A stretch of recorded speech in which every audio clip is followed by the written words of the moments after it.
হঠাৎ করে মেঘ হয়ে গেল, তো সেই জন্য আর কি খুব একটা বেশি বার্ডিং হয়নি।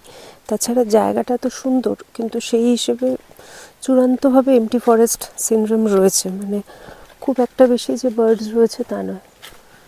প্রচুর শিকার হয়, সেটা একটা কারণ হতে পারে।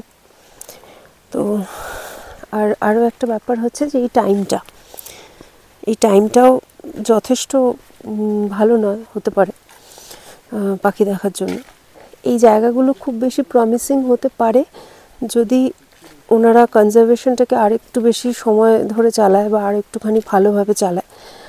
লং টার্মে প্রমিসিং হতে পারে, কিন্তু হয়তো পাওয়া যাবে এসে খোঁজাখুঁজি করলে, কিন্তু সারাদিন ধরে প্রচুর খুঁজে হয়তো 2-3টে পাখি পাওয়া যাচ্ছে, এরকম হচ্ছে অবস্থা। মানে আমি এর আগে নাগাল্যান্ড করেছিলাম, আমার মনে হলো নাগাল্যান্ডের আমি যে অংশটায় ঘুরেছি তার থেকে এখানে এমটি ফরেস্ট সিনড্রোমটা আরও বেশি। পুরো নর্থ ইস্ট জুড়েই এটা আছে। এখানে এলে আর কি হতাশ হবার সম্ভাবনা অনেক বেশি। সুতরাং নতুন পাখি দেখিয়ে একটু চেষ্টা করবেন কটা দিন আগে এক্সপিরিয়েন্স হবার পর তারপর আসতে। আর যারা সিজনড বার্ডার অলরেডি, তারা তো আসবেনও, আরও বেশি খুঁজবেন, আরও বেশি ইবার্ট করবেন, লোককে জানাবেন যে কী পাখি দেখা যায়।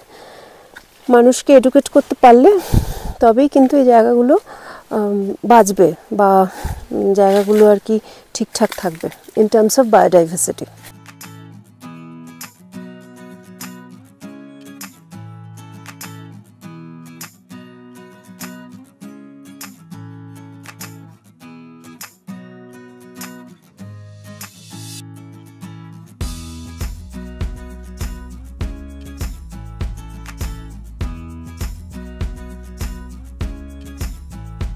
আজকে ফেরার পর সন্ধেবেলা এখানে কমিউনিটি হলে দারুণ একটা নাচ গানের অনুষ্ঠান হলো।